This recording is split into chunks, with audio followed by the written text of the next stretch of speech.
Assalamualaikum warahmatullahi wabarakatuh.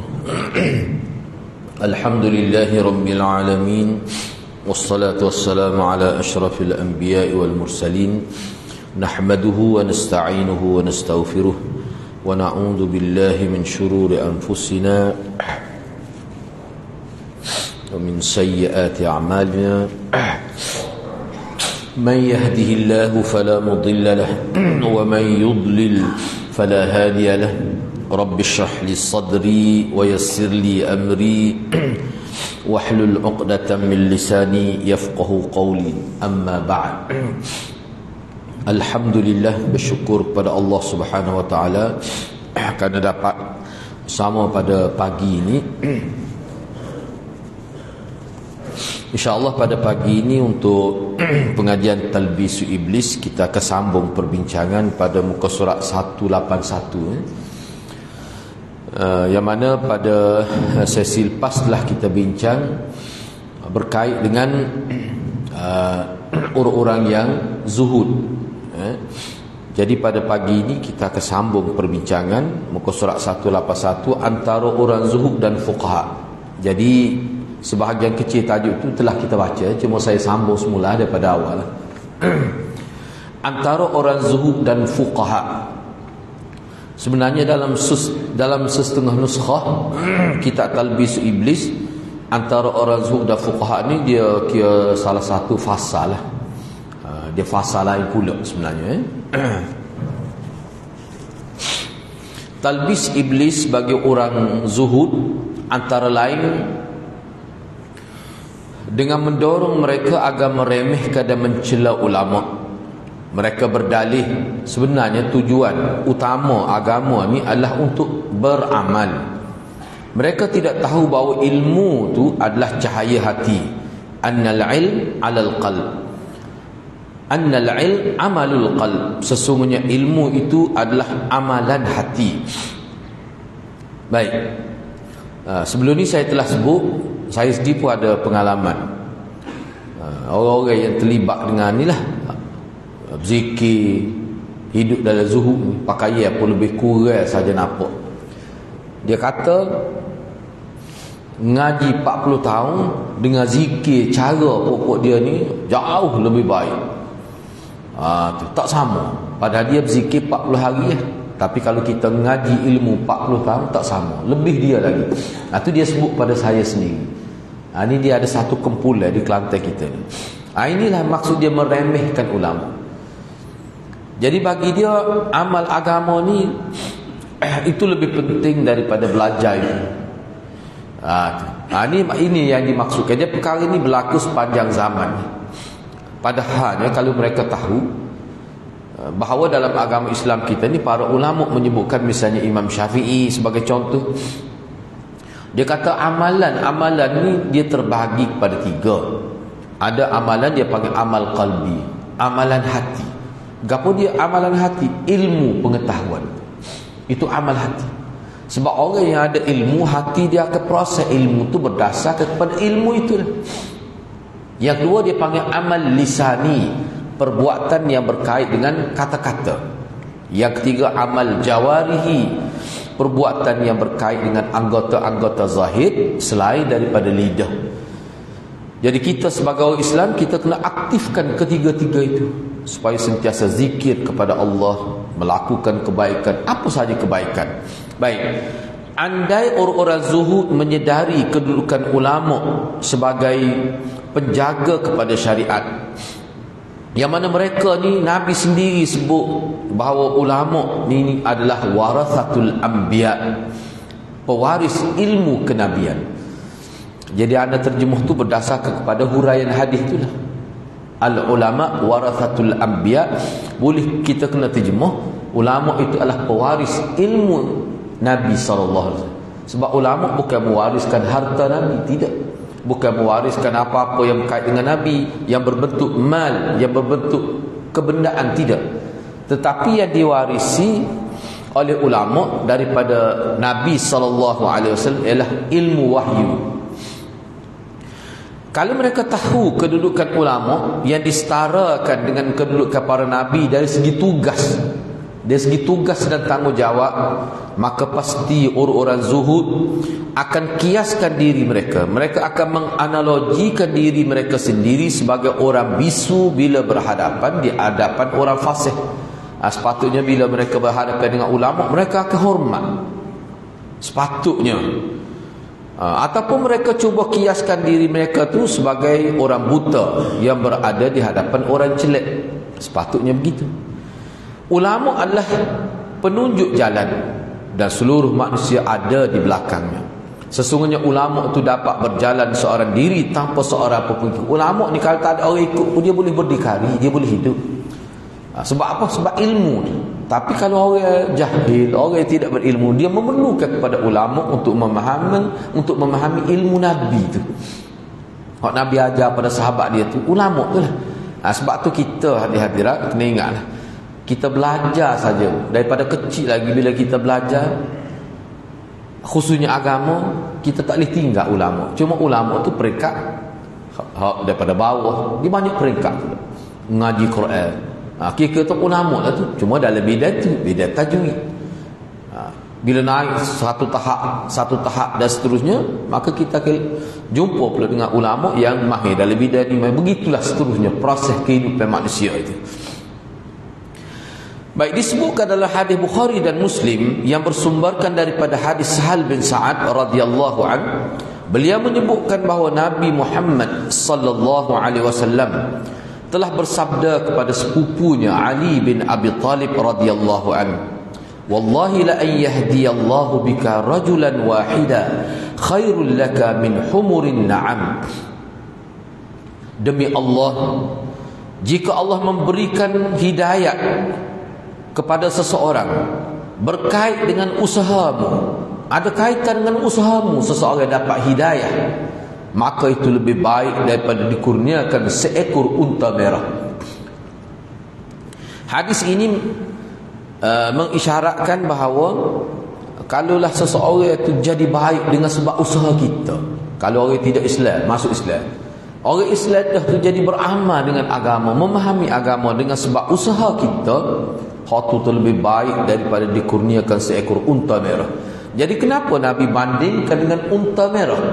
Kerana bagi orang Arab, unta merah ni unta yang paling mahal. Kalau kita kata kereta lalu kereta mahal, kereta mewah, kadang-kadang berjuta harga tu.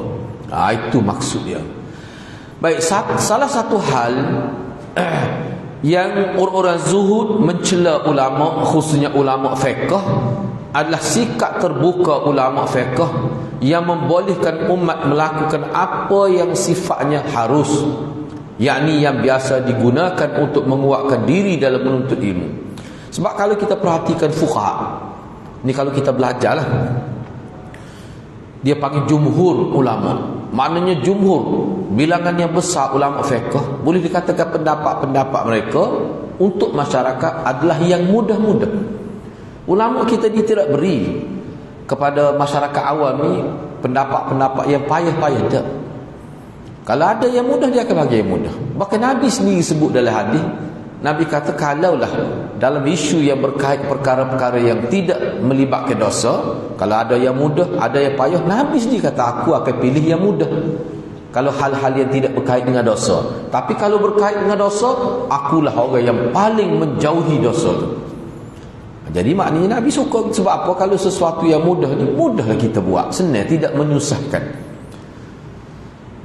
Sebab kita perhati golongan zuhud, golongan sufi lah, kita kata kadang-kadang dia menyusahkan diri dia dalam agama. Kena buat agama jadi susah, apa nak ikut jadi payah. Ajaran Nabi sebenarnya mudah. Itu sebab tu dia benci kepada ulama fiqh tu. Bayar ke pokok dia nak pakai baju, tak boleh pakai baju comel. Sedangkan pakai baju comel tu termasuk dalam harus. Bahkan Nabi bila diberi pakaian yang baru, yang cantik daripada luar negara, dia panggil hullah, Nabi pakai. Hullah ni maknanya jubah luar, jubah yang kedua, yang nipis itu. Sehingga bila sahabat tengok, sahabat kata tak pernah dia tengok manusia secantik Nabi. Ketika Nabi pakai hullah, dia panggil. Nabi puji sahabat dia. Nabi tak mahu sahabat dia mana tidak semak lah, kita kata tidak semak dari segi penampilan. Nabi tak suka. Mana kalau kacing tak cukup, jadi apa orang panggil apa? Kau dia panggil basuh mata. Jelebel kau tu. Selekeh lah, selekeh. Nabi tak asyik kaki molek wajah. Nabi suka begitu. Umat Islam ni dia kena hidup dengan cara smart. Penampilan tu biar baju gomuruh pun tak apa. Biar apa? Itu cara Nabi ajar kita. Jangan kata orang Islam kat nampak selekeh, potok paki gitu kata dak atali. Agama Islam dia tidak gitu. Jadi perempuan ni dia tak suka lah. Dia tak suka gitu. Selain daripada tidak suka kepada ulama, orang zuhud ni dia kena juga tipu daya iblis, perangkap iblis sehingga mereka mencela orang mengumpulkan harta. Jadi macam dia anti kepada orang yang kumpul harta. Sedangkan kumpul harta ni tidak salah. Bahkan kalau kita tengok Nabi SAW dia galak masyarakat dia ni bekerja sehingga boleh keluar zakat, jadi kaya. Dia galak. Bahkan banyak kita tengok dalam hadis, sehingga kalau katakanlah esok nak khemah apa hari ni, kita kerja lagi. Nak bercucuk tanah walaupun sebiji benih pun kena tanah lagi. Kata-kata esok nak khemah apa. Sebab itu adalah ibadat. Kehidupan kita ni kalau kita ikut cara Nabi dia jadi ibadat semuanya. Nah, tengok cara Nabi. Mana umat Islam ni sangat produktif sebenarnya. Kalau ikut ajaran Nabi dia akan jadi produktif. Itu tidak jadi malah pahit itu dah. Bahkan Nabi sebut dalam hadis seseorang yang kalau meninggal dunia dia tinggal harta kepada anak pinak dia lebih baik daripada anak-anak dia merempak hidup meminta sedekah. Itu lebih baik dia tinggal harta. Maknanya Nabi suruh kita ni membuat perancangan dari sudut kehidupan dunia. Kerana dunia ni dalam konteks agama kita adalah mazra'atul akhirah, tempat bercucuk tanam dan hasil dia kita akan dapat di hari akhirat. Itu konsep pemikiran yang dibentuk oleh Nabi SAW. Jadi perempuan ni tak suka begitu. Ketahuilah, apabila orang-orang zuhud itu mengetahui makna harus, maka tentu saja mereka akan menyedari bahawa orang yang melakukannya, orang yang mengambil sesuatu yang harus itu tidak tercela. Sebab apa? Ni. Misalnya kita buat sesuatu yang harus. Tapi kalau kita ikut cara agama semua boleh pahala. Apa dia harus?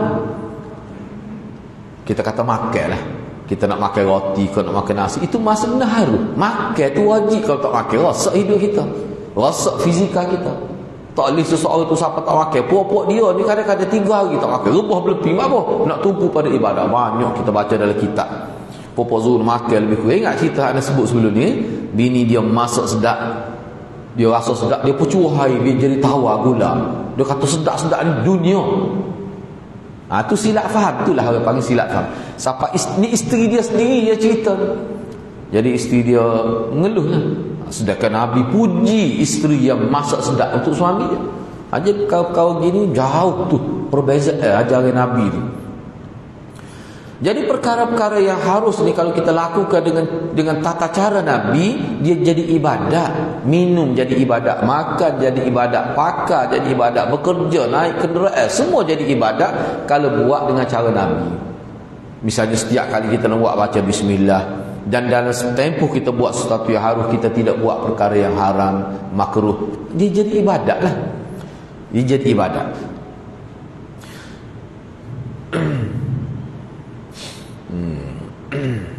Sebab inti hal ini, mana perkara pokok perkara ini adalah adanya hal lain yang lebih utama daripada perkara mubah. Tu. Jadi kalau dia kalau orang zuhud ni ada ilmu pengetahuan, dia tidak akan cela orang buat benda-benda biasa dalam dia tak akan cela. Sebab apa? Sebab perbuatan itu tu sebenarnya dia perkara mubah ni dia boleh jadi pahala lah. Kita boleh tukar jadi pahala. Dan perkara itu termasuk dalam perkara yang perlu untuk perkara-perkara yang asal. Sebagai contohnya gini lah, dia nak ayat sini. Kita nak buat perkara yang fardu, tak dapat tidak, kita mesti melalui proses melakukan perkara-perkara hak biasa-biasa. Apa dia kita kata? Kita nak salat, kita kena ada pakaian. Kita kena kerja, nak boleh beli pakaian. Banyak perkara lah. Lepas tu kalau nak pergi mengajar, Nak pergi buat kau baik, kena pergi dengan kenderaan, kena ada kenderaan pula. Jadi setiap sesuatu yang kita buat untuk mencapai perkara yang wajib, yang mana hak kita buat tu sebenarnya bagi haruh-haruh belaka tu. Bagi haruh-haruh belaka. Sebab kita nak pergi Mekah lah. Hak nak pergi Mekah, tapi hak kita kena buat kan, kena senam dan nak pagi jogging, jaga kesihatan. Semua haruh-haruh kita buat, di mana jaga kesihatan, jaga pakaian. Semua lah. Hak tu sebenarnya jadi boleh pahala sebab apa? Sebab benda-benda yang haruh kehidupan biasa kita buat, target kita supaya berjaya yang fardu itu. Misalnya kita nak mari masjid, gapo dia keperluan kita untuk mari masjid? Kena ada selipar, kena tubuh kena sihat, kena naik motor, naik bisikal, barang haruh lah kau tu. Hak naknya mari ke masjid. Tu.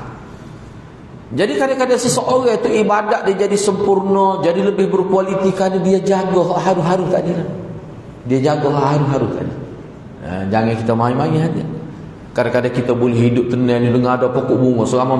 Selama mana orang bila ada pokok bunga, dia nampak hijau, hati jadi tenang. Boleh baca Quran, ingat pada tak serabut perut. Benda-benda haruh, jaga benda haruh. Sebab itulah mengikut ulama, seseorang yang jaga perkara-perkara haruh-haruh ni dengan tujuan supaya hati dia jadi tenang, dia akan lebih sempurna pengamalan perkara fardu dia. Benda-benda gini kadang-kadang puak-puak dia tak faham. Misalnya makan. Hadis-hadis kena ingat. Ni anak ingat benar mula-mula ngaji hadis yang guru anak. Dia kata, kita nak makan ni mana tuntutan agama? Makan sedap ke makan tak sedap? Kalau orang letak dua, ni makan ni tak sedap, ni makan sedap. Untuk guru anak kata, nak ambil sedap. Kalau diberi pilih, apa tu? Sebab innallaha jamilun yuhibbul jamal. Allah comel, dia suka benda comel. Enggak sedap ni benda comel. Ana ingat benar Tok Guru almarhum Tok Guru Mti Besar Kelantan, dia kata orang Islam ni dia kena buat sesuatu biar berkualiti. Hak tu memang ada hadis khusus. Tu cara hidup orang beriman. Mana dia menikmati nikmat Tuhan tu sampai ke peringkat yang maksimal. Kalau sedap, tahu mana sedap? Dia boleh pahala. Bila sedap kita kata alhamdulillah. Alhamdulillah, masya-Allah, barakallah. Kita akan kata gitu. Tu. Jika demikian, layakkah orang yang sudah biasa salat malam mencela orang yang hanya menjalankan salat fardu lalu tidur hingga subuh? Tak boleh. Tidak, kita tak boleh. Misalnya seseorang yang sentiasa bangun salat malam tahajud, maka dia cela orang yang hanya buat yang fardu. Tak buat buat fardu. Fardu dia jaga. Tak boleh kita cela tu. Tak boleh. Tak boleh kita, walaupun kita ni kuat beribadat banyak hak sunat kita buat, kita tak boleh cela orang hak tak buat sunat tu. Asalkan orang tu dia jaga fardu, tak boleh cela. Tu sikap agama kita. Kita tahu apa dah dia tu, duk buat fardu saja, tahajud tak boleh cela gitu. Sikap orang Islam. Baik. Sebab tu di sini ana ada buat catatan ringkas kata-kata ulama. Orang zahid yang sebenar, yang memahami agama, dia sekali-kali tidak akan mencela, tidak akan memandang remeh orang yang melakukan perkara wajib dan haram. Ini orang zahid yang sebenar. Jadi orang zahid yang jahil, yang berpura-pura zahid, dia akan nampak amalan orang lain yang tidak seperti dia tu sebagai tercela. Memang ulama sebut dalam kitab-kitab. Kita sebagai orang zahid yang sebenar, bila kita tengok orang buat fardu, kita akan doa kebaikan kepada dia. Kita kata mana? Taqabbalallahu minna wa minkum. Kita akan kata gitu. Ya Allah, terimalah ibadat daripada kami dan daripada kamu. Orang-orang Islam, kita akan kata begitu. Bukan cela. Sebab tu kalau hari raya kita minta Allah doa taqabbalallahu minna, mana ibadat kita buat sebulan bulan Ramadan, ya Allah terima hak kami, hak kamu, ya Allah terima. Tu sifat orang Islam. Dia sebut apa dia sebut? Ana pun tengok sebab kita ana rujuk tu kita hak tebal. Hak ulama syarah. Dia kata, biasanya orang-orang hak zuhud ni bila dia kuat beribadat pada pandangan dia sehingga terbatas pergaulan dengan masyarakat, di situ saya tahu dia orang lain tak serupa aku buat lebih pada orang. Dia mulalah timbul perasaan memandang remeh kehidupan ibadat orang lain. Hak tu setan. Banyak kita hidup kuat ibadat atas nama orang zuhud. Dalam masa yang sama kita celah orang, pandai remeh pada orang, cemuh pada orang. Hilang tu kelebihan kita. Hak tu syaitan nak. Tu sebab itulah orang yang faham agama dia tidak begitu sikap dia. Sesungguhnya celakalah ulama atau orang-orang fakih lantaran seorang zuhud yang bodoh. Mereka merasa cukup dengan ilmu yang mereka miliki sehingga menganggap keutamaan sebagai satu kewajipan. Jadi orang maksudnya begini, ini ana rujuk dalam hak kita itulah muka surat 913 dia kata susah. Jadi mana ulama ahli fiqh ni kadang-kadang jadi masalah kepada mereka, tercemar nama mereka kerana sebab orang zuhud ni mengikut masyarakat kampung, orang awam ni dia nilai orang zuhud ni sebagai orang alim, kuat beribadat, pakar-pakar nampak dah kecek pun jarang, tubik pun sekali-sekala, tak bergaul dengan orang. Apa makna mereka akan terhindar daripada fitnah? Kadang-kadang masyarakat bila dia tengok orang berpakaian seperti ulama, dia akan anggap ulama tu, dia akan anggap mereka sebagai orang alim. Dan dia akan kata orang ni pernah. Ni contoh saja. Kita hadir dalam satu program di luar Kelantan lah. Jadi ada seorang tu di masjid lah masa kita berhenti rehat antara pukul 1 hingga pukul 2 ni. Anak pun ada sahabat-sahabat kita daripada Kelantan pun dalam satu program. Kita tak mengamuk nak naik jadi itu imam sebab kita tengok ada seorang tu dia makan sepotong peti. Munggu semaya semaya bukan semaya itu semaya jahat ni. Waktu semaya maghrib. Anak pun tak naik, ustaz-ustaz lain pun tak naik. Wih dia sebab nampak cara baca Fatihah selalu. Siapa kita kejut, macam mana baca Quran lagu ni? Kita seperti itulah kita mikir. Setengah-setengah ulama kata seseorang yang dia jahil tapi dia berpakaian seperti orang alim dalam negeri dia, itu termasuk dalam fitnah. Sehingga orang sangka dia ulama. Cara dia makan tu berat terlanjur. Siapa orang tengok, orang tak berani nak naik jadi imam. Bila dia naik, baca Fatihah tu kesalahan besar beberapa kali dia buat. Bukan kesalahan kecil. Itu contoh. Jadi kita kena faham ni. Itu maksudnya.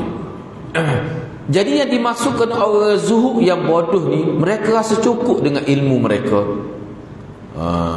sehingga mereka menganggap dia sebenarnya kalau dalam Arab dia keutamaan ni mana perkara-perkara hak asah ni lah, perkara-perkara keutamaan itu sebagai suatu wajib. Gapo dia kita tak maksud dia ni amal itu. Dia kata menuntut ilmu banyak ni tidaklah suatu keutamaan. Tak perlu. Hak pelingnya tahu sikit amal hak tu dulu. Sebab tu bagi pokok dia kita nak beribadat kena kenal Tuhan dulu. Bukan hak tu sebenarnya bukan kata-kata Nabi tu. Bukan. Dia kata keutamaan hak mestinya gapo dia? Kenal Allah. Hak tu hak wajibnya. Jadi kalau kita duk semaya, duk ngaji tiba-tiba tak kenal Tuhan, itu bukan suatu kelebihan. Sedangkan dalam pengajian kalau kita belajar, Nabi suruh ngaji. Dalam patu amal serta, perkara tu berlaku dengan serta. Belajar, beramal, muhasabah amal, dia berlaku serta. Dia tak boleh pisah. Baik kalau kita kata, lepas tu nak kenal Tuhan ni lagu mana? Kenal Tuhan ni kalau dalam ajaran Nabi, kalau kita baca dalam kitab Bukhari, kenal Tuhan ni melalui membetulkan ibadat. Kita tasih ibadat kita. Nabi ajak ibadat kita buat biar betul. Dia jadi kenal lah Tuhan. Walaupun mungkin kita tak boleh takrifkan Tuhan dengan lidah, tetapi hati kita sanggup segala-gala untuk agama. Seperti sahabat Nabi. Sahabat Nabi hak alim-alim ni tak ramah. Hak jadi tempat rujuk. Tetapi kemampuan mereka untuk berjual untuk agama, kesanggupan tu mari daripada mana? Semua ulama kata mari daripada amal sunnah tu. Hak tu. Jadi pokok dia ni pelik. Jadi bagi dia ulama fiqh ni misalnya ni banyak sebenarnya baca dari kitab. Memang dia kata gapo dia ngaji. Cuba bayangkan kata-kata dia. Jadi kalau kita ngaji banyak boleh hafal semua. Bila ngaji banyak tak boleh hafal semua, itu satu dosa. Berat nak. Jadi maknanya bagi dia amal sekadar untuk belajar, sekadar untuk amal. Bukan semua, tapi kebanyakan. Sebab tu dia kata ngaji zikir 40 tahun lebih baik daripada ngaji 40 tahun. Tu atas muka anak pula tu dia kata gitu. Gak anak kata dia, gak anak tak siapa lagi 40 tahun ngaji. Saja ya berat nak. Kita tak makan nasi lauk pagi lagi dia gila. Ni pokok dia. Jadi sepatutnya ia menjadi kewajipan. Ia menjadi kewajipan, keutamaan dan kewajipan hak utama bagi orang zuhud ni. Dia kena belajar dengan ulama tu. Kalau dia tak mau belajar dia sudahlah, jangan kutuk ulama tu. Jangan kutuk ulama. Baik, diriwayatkan daripada Malik bin Dinar, dia pernah sebut gini. Ini salah seorang tokoh, Malik bin Dinar. Dia kata kadang-kadang syaitan mempermainkan para qari. Bawah tu dia ada buat zaman dulu, di zaman Malik bin Dinar, bila sebut qari, pemahaman masyarakat pada waktu tu ialah orang-orang zuhud. Zaman dia ni, zaman Malik bin Dinar ni hadirat, bila sebut orang zuhud makna qari. Bila sebut qari, orang panggil qari, dalam pemahaman masyarakat zaman dia ni mana orang-orang zuhud. Dia kata, Malik bin Dinar kata, syaitan mempermain-mainkan para qari, yang orang zuhud, samalah seperti anak kecil yang yang bermain-main dengan sebuah buah jaus.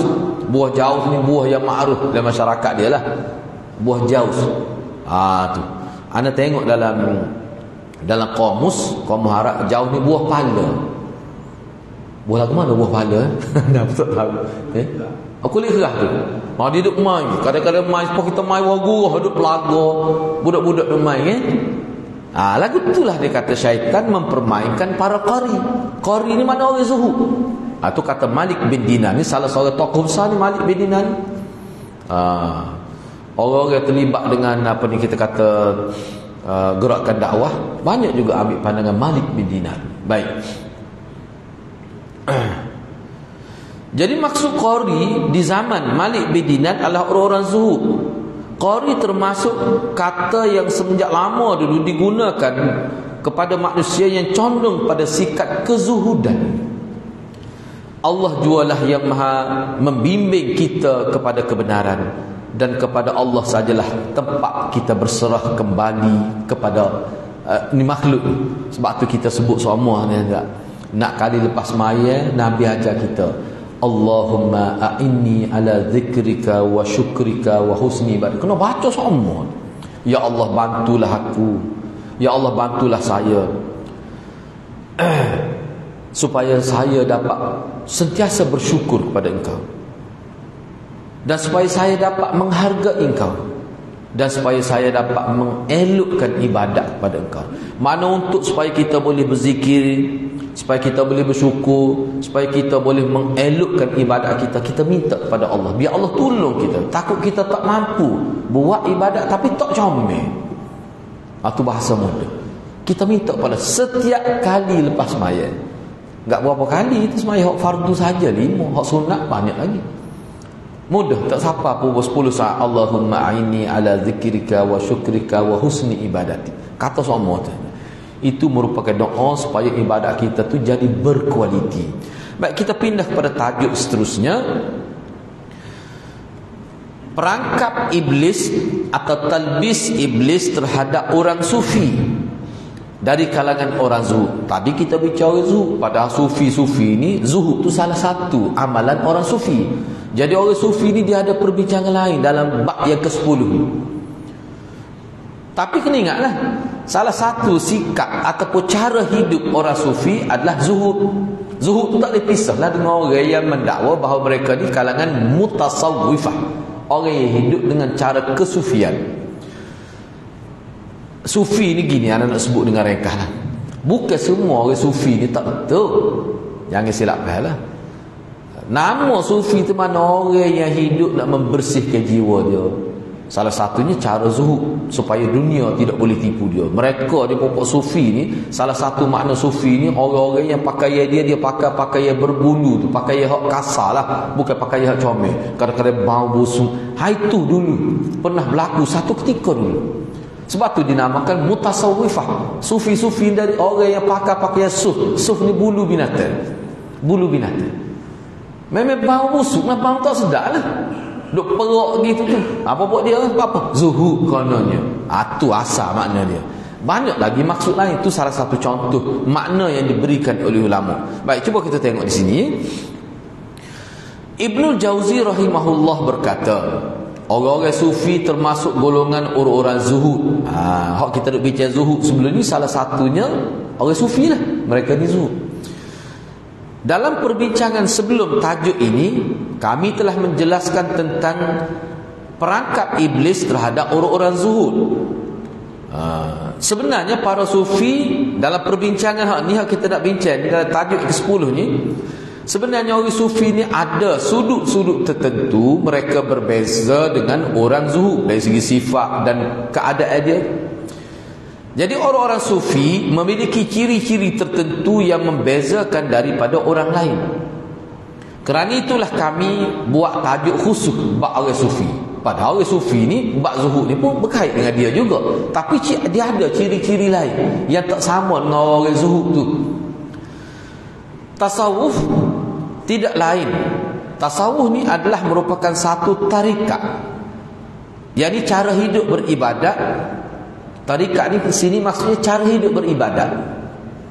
Yang awalnya ialah wujud sikap zuhud secara total. Asalnya bila kita kata orang tasawuf, maka dia merupakan salah satu bentuk ibadat, cara beribadat yang mana mereka itu mengamalkan zuhud secara 100% dalam kehidupan mereka. Makan pun tak makan sedap, pakaian pun pakaian hak biasa-biasa, lusuh nampak, hidup pun lebih kurang, kadang-kadang toksik kepada dunia, toksik kepada isteri, setuh isteri jarang-jarang. Siapa ada setengah tu nikah tak setubuh pun isteri dia 40 tahun sebut dalam kitab tu. Siapa begitu sekali setengah-setengah ni kira hak salah ni. Kira hak salah. Kita tidak bermasalah dengan saya sendiri, tidak bermasalah dengan ilmu tasawuf, tidak jadi masalah. Cuma kita sebut hak tak betul. Selanjutnya orang yang berkecimpung, orang terlibat secara langsung di dalam kehidupan sufi ni. Selanjutnya orang yang berkecimpung di dalamnya membolehkan mendengarkan nyanyian dan melakukan tarian, sehingga orang-orang yang mencari kehidupan akhirat dari kalangan orang awam pun tertarik pada mereka. Puak-puak sufi ni dia terkena satu kelompok yang suka kepada nyanyian, qasidah, nari. Sebab tu kalau kita tengok dalam internet puak-puak dia ni kan, dia nari-nari dalam masjid, pakai skirt jantan ni. Dia pakai skirt, dia nyanyi, dia menari. Musim-musim nampak sepuluh batuk, nampak sepuluh orang pondel. Sebab dia kata dengan kita waktu itu kita boleh menghayati ketuhanan itu. Pupuk dia. Cuba tengok di Indonesia lah ni hadirat. Dia berzikir, nari. Tengok dalam internet. Zikir Sufi Indonesia. Tarik autotobik tadi. Dalam bentuk video. Mereka ni terkenal golongan Sufi ni. Dia mengharuskan nyanyian, alat muzik dan melakukan tarian sehingga dalam masjid. Sehingga orang-orang mencari kehidupan akhirat dari kalangan orang awam jadi tertarik dengan cara hidup mereka tu. Mereka boleh menarik orang awam. Orang awam kan suka kan hiburan. Kerana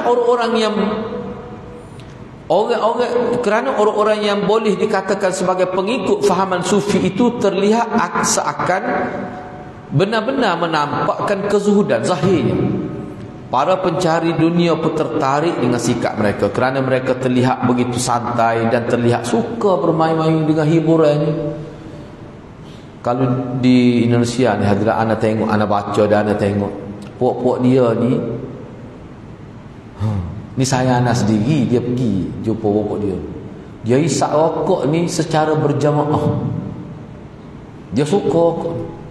Sebab rokok ni kita boleh jadi tenang, mau bagi pandangan dia. Dia tak kira dah hukum fiqh. Sebab fiqh ni bagi dia, sebab tu pokok dia kata orang fiqh ni dia panggil ilmu zahir je. Pokok dia ni ilmu isi. Sebab tu dia kata kalau ulama sufi, orang tarikat ni buat sesuatu yang menyalahi syariat, tak boleh nak hukum dengan syariat. Siapa begitu, ada sesetengah tu kata. Sebab mereka ni orang akhirat, orang yang hidup dalam dunia hakikat. Ni orang panggil orang kena tak ke perasaan lah. Kalau bahasa Kelantan kita. Ni dia lah berana dengan sendiri, pada dengan sendiri, mana dengan sendiri. Dari itu dia kata gitu. Sebabnya gini. Biarlah anda sebut dah. Sebab dia seorang ustaz ni, dia cerita bagaimana guru dia yang terlibat dengan tarikat, hidup cara sufi, hidup dengan cara tarikat. Bila pergi kubur Nabi, dia olah tangan masuk setakat ni. Ni cerita sampai dulu ni. Masuk setakat ni dalam tanah kubur Nabi. Di kubur Nabi dia masuk. Orang pelik belakang lah, orang tengok apa dia olah tangan gitu. Di kubur Nabi masuk separuh dalam pasir tanah lah, kubur. Rupanya dia nampak. Oleh kerana hati dia ni cerah, Allah beri kasyaf pada dia masa dia pergi ziarah kubur Nabi. Dia nampak Nabi olah tangan nak salat. Masalahnya dia seorang, nampaknya orang lain tak nampak. Tu tak acinya buat ini. Dia pun olah tangan. Jadi pengkuliah tu kata, dia kata kita tak boleh hukum dia. Sebab apa, dia tu orang-orang jenis orang hakikat. Orang-orang syariat tak boleh hukum. Cuba tengok, dia sudah mula memisahkan kehidupan dengan syariat. Sedangkan hidup orang Islam ni hidup bersyariat. Kita tak boleh pisah dengan syariat. Kalau pisah kehidupan dengan syariat, rasa ni gitu bobot dia. Baik, cuba kita tengok lagi. Jadi anda tengok dalam buku lain lah, anda tengok tu cara dia menarik masyarakatnya dengan cara hiburan, muzik dan sebagainya. Hasan dah hisap apa? Lepas dia buat program-program keagamaan tu lah, pergi kubur hari dia hisap apa? Saya nak kata dia pergi seminggu, dia letak rokok tu ni, stembor rokok suria. Yang hisap juga berkebuk. Tu saya nak cerita. Dia pergi sendiri, dia tengok dengan mata kepala dia. Oleh kerana itu kita wajib menyingkap talbis iblis terhadap tarikat orang yang seperti ini. Kita kena dedahkan, kita kena fahami bagaimana iblis memerangkap orang-orang yang nak hidup dengan cara ibadat yang sepenuhnya persis orang tarikat, seperti orang tarikat, orang sufi ni. Kita kena faham, kita kena dedahkan, kita kena faham mana. Dan pengungkapan talbis itu hanya dapat dilakukan dengan mengungkap akar dan cabang tarikat. Jadi kita nak faham bagaimana iblis memerangkap orang-orang yang hidup cara kesufian dan tarikat ini. Kita kena faham dulu, orang panggil asal usul ataupun prinsip-prinsip tarikat. Lagu mana cara mereka berfikir, lagu mana kaedah mereka beribadat, macam mana, kena faham dulu. Serta menjelaskan apa sahaja persoalan yang berkait dengan kehidupan mereka. Allah lah yang maha menuntun menuju kebenaran. Penulis berkata, pada masa Nabi SAW, penisbahan diarahkan kepada iman dan Islam saja. Kalau zaman Nabi, dia tak ada istilah tarikat, dia tak ada istilah, tidak digunakan. Istilah dia ke dia? Kita mukmin dan muslim. Nisbah gitu ya. Zaman Nabi dulu istilah kita orang beriman kena buat gini, kita orang Islam kena buat gini. Sama saja daripada Nabi sampai orang kampung semua dia guna istilah gini. Kita orang Islam kena buat gini, kita orang mukmin kena buat gini. Tu istilah yang diguna pakai dalam Quran dan hadis. Tidak ada beza-beza. Ni ilmu hakikat, ni ilmu ni makrifat, ni ilmu kulit, ni ilmu isi. Tak ada istilah ni sebenarnya dalam penggunaan Quran dan hadis. Islamnya iman, mukmin, muslim. Tu nisbah itu yang ada dalam Quran. Sehingga seseorang disebut muslim dan mukmin, itulah bahasa Quran gunanya. Kalau hidup ni kena ikut sunnah. Alaikum bisunnati, kena ikut sunnah aku. Tu cara orang Islam. Lantas muncullah istilah zuhud, orang zuhud. Selepas tu zaman dulu dalam Quran hadis tak guna gitu. Walaupun ada disebut. Misalnya Nabi kecontoh lagi. Sesiapa yang sesiapa yang zuhud, sesiapa yang inginkan, sesiapa yang inginkan kepada Allah, dia tidak ingin apa yang ada pada manusia, mana orang itu akan dapat penjaga Allah. Hati dia guna istilah zuhud. Gitu ya. Mana kita nak apa yang ada di sisi Allah, kita tak mahu apa yang ada di sisi manusia. Itu makna zuhud yang pernah disebut dalam hadis. Orang itu akan dapat kelebihan lah. Jadi munculnya istilah zuhud dan abid, ahli ibadat, itu selepas itu Islam tak guna gitu. Islam tak guna istilah gitu. Kena ingat istilah ni abid. Abid ni istilah orang yang kuat beribadat. Kalau kita tanya hukum fiqh, dia tak tahu belah mana. Ni pokok zuhud, hidup dia tolak dunia, makan pun lebih kurang, kadang-kadang sekali makan pun betul. Pokok dia ni kita baca dalam kitab, dia makan putih-putih jagung gitu ya, masa dia jaga tu ya. Wah tamah sikit-sikit gitu ya. Tak sih dia makan sedap-sedap apa dunia lah dunia. Kalau anak-anak nak sedap-sedap gitu. Sebab Nabi nak sedap. Sahabat Nabi kata, Nabi ni bukan solat, dia kata bukan solat. Nabi ni kalau dia makan, dia suka nak makan daging hak duduk di bahagian pohon depan, kaki katil hak depan, sebab sedap tu. Nabi suka sedap. Sebab tu sahabat dia kalau dia nak beri daging ke Nabi, hak masak dia hak siap gula lah, dia akan gula hak bahagian ni, kaki depan ni bahagian ni dia bahagian depan ni, pohon lah, kita kata pohon bahagian depan. Sebab Nabi suka hak tu, hak sedap tu. Sebab tu Nabi SAW bila dia makan sedap, dia kata alhamdulillah barakallahu fi, alhamdulillah, mudah-mudahan Allah berkati makan dia tu. Jumpa ada dalam hadis gitu. Kita kena amal tu bila kita makan sedap lah. Kita kena kata barakallahu ya Allah, berkatilah makan ni. Alhamdulillah barakallahu. Barakallahu fi, ya Allah berkatilah. Nabi pakai baju pun Nabi kata gitu. Nabi jumpa budak pun Nabi gitu. Nabi gosok binatang dia perah pun Nabi kata barakallahu ya Allah, berkatilah pada binatang ni. Itu cara hidup yang Nabi ajar kita. Baik, anak ambil sikit lagi. Baik, seterusnya, pada tahap selanjutnya muncul sekumpulan atau muncul satu kumpulan yang terbiasa hidup zuhud dan rajin beribadat. Puak-puak dia semaya. Kalau kita baca dalam kitab, tak berhenti semaya. Dan buku tu ada dengan puak-puak dia ni lah. Cerita ni asalnya timbul di kawasan Yaman, di Tunisia, di kawasan sebelah, orang panggil Timur Tengah. Jadi dia beribadat, orang panggil semaya sunat. Siapa dikumpulkan oleh ulama semaya sunat, puak-puak dia ni siapa 150 jenis semaya sunat. Ada buku tu dengan tebal pada ni lagi. 150 semaya sunat. Lepas kecing ada semaya sunat khusus. Semaya sunat nak supaya boleh nampak Allah dalam mimpi. Semaya sunat untuk bermimpi bertemu dengan ibu bapa dengan cara yang khusus yang tidak terdapat dalam hadis Nabi. 150. Banyak ke lah. Kita baca terkejut. Waktu dia ibadat kuat, tak tidur malam. Semaya sunat. Rupanya dia buat hal barang-barang lagu tu. Ini pokok dia ni. Tu kita taksir tu.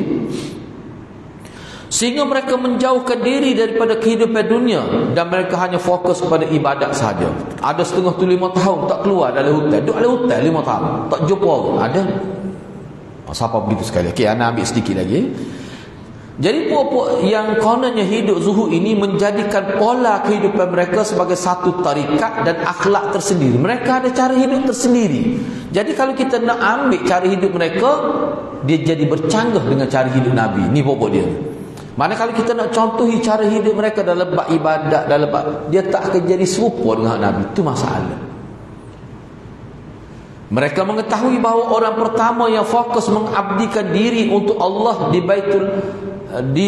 Baitullahil Haram ialah iaitu Suffah. Nama asli orang itu adalah Ghauth bin Mur. Suffah dia panggil. Maka mereka itulah ahli Suffah, itulah Suffah. Nama asli orang itu adalah Ghauth bin Mur. Maka mereka mensembahkan diri kepada lelaki-lelaki ini. Pak nama Ghauth tu, ni dia ni kira-kiranya Suffah. Suffah ni asal dia nya hak duduk di masjid semua tu maksud dia nya. Kalau di masjid Nabi ni dia panggil ahli Suffah, sahabat tu duduk di anjing masjid. Hak ni di Masjid Haram ni duduk beribadat, siapa tak tobik duduk di masjid semua. Nama dia Ghauth bin Mur. Jadi mereka menisbahkan diri mereka kepada laki-laki inilah. Kerana kemiripan, kesamaan mereka, banyak kesamaan mereka dengannya dalam hal sama-sama fokus beribadat kepada Allah. Sejak itulah mereka disebut sebagai Sufiyah atau golongan Sufi. Asalnya Sufah ni orang dulu asalnya sahabat Nabi zaman Madinah dulu, dia tak ada rumah, tak ada keluarga. Jadi dia duduk di masjid lah. sekitar 150 orang disebut dalam kitab-kitab sirah. Dia panggil Ahlus Suffah.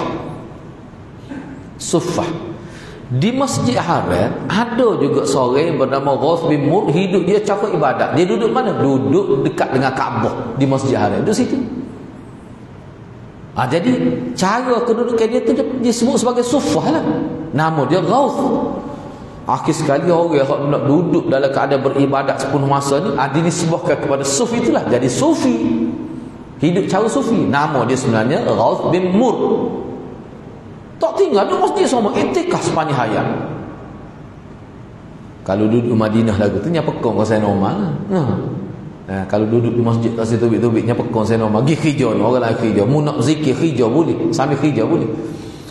Abu Muhammad bin Abdul Ghani bin Sa'id Al-Hafiz rahimahullah menyebutkan, aku bertanya kepada Walid bin Al-Qasim, Sufi maksudnya penganut ajaran tasawuf, kenapa mereka dinamakan mutasawwifah? Kenapa mereka dikatakan orang Sufi? Nama mereka ni sebenar apa?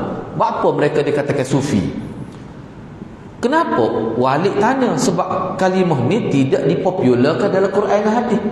Hak yang dipopularkan Muslim, mukmin, muttaqin, muflihin, sadiqin, syuhada. Hak tu Islam guna.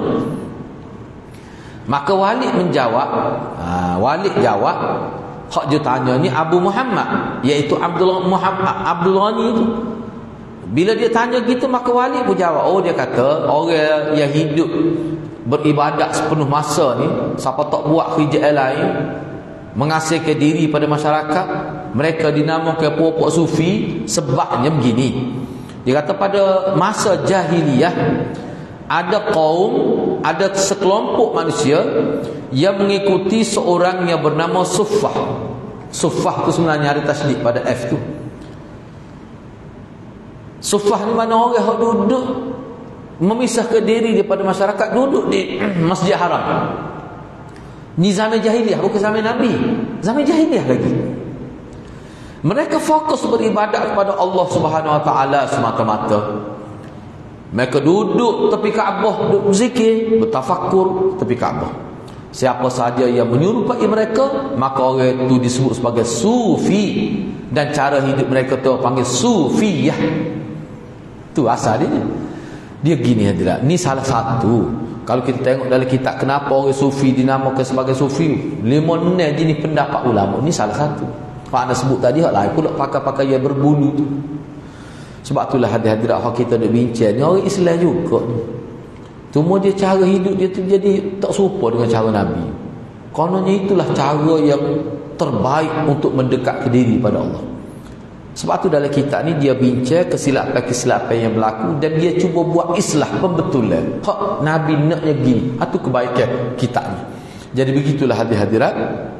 Kesimpulan perbincangan pada pagi ini, kita wajib memastikan bahawa setiap ibadat yang kita buat tu sama seperti yang diajar Nabi SAW. Itu mesti perkara wajib.